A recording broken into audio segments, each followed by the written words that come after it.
The idea that work might be fulfilling rather than just painfully necessary is a strikingly recent invention. Open Dr. Johnson's celebrated dictionary published in 1755, and the word fulfillment doesn't even appear. Nowadays, in the prosperous world, we don't only expect to obtain money through our labour, we also, to a greater or lesser extent, expect to find meaning and satisfaction. It's a big ask and helps to explain why so many of us have career crises, often on a Sunday evening as the sun begins to set. To help us on the quest for fulfilling work, here are 6 useful ideas. Firstly, accept that being confused about careers is perfectly normal. In the pre-industrial world, there were at most some 2,000 different trades out there. Nowadays, there are estimated to be 500,000 different options. The result, we can become so anxious about making the wrong choice, we end up making no choice at all. Psychologists call this the paradox of choice, paralysis stemming from too many options. We should acknowledge that confusion is natural and fear entirely normal, but let neither of these scupper our chances forever. Secondly, know yourself. It's the oldest philosophical recommendation and is of particular relevance to careers. For 99% of us, knowing what we want to do doesn't arise spontaneously, like, for example, knowing what to eat. Most of us don't have a calling. We don't hear a commanding, godlike voice directing us to accountancy or packaging and distribution. That isn't to say we don't have tastes or inclinations. We just don't know them clearly enough, which is a perilous position to be in, as not having a plan quickly puts us at the mercy of those who do have one. We only catch glimpses, little hints of our tastes. So what we have to do is learn to pick up on their faint sounds. Start by parking any concerns for money for a time. Financial panic too often kills all dialogue with the more authentic, passionate sides of one's nature. Write down, without being too logical or analytical about it, everything you've ever enjoyed doing or making, which might include building a treehouse or sorting out the winter clothes. The weirder and more offbeat the list, the better.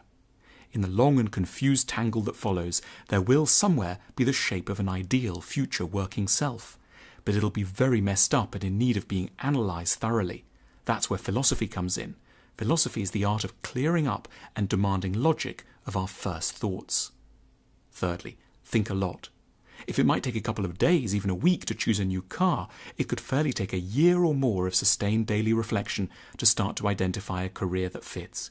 We tend to feel guilty about this, imagining we're being self-indulgent. Far from it. We may need to empty every weekend for months to sort out the biggest conundrum of our lives.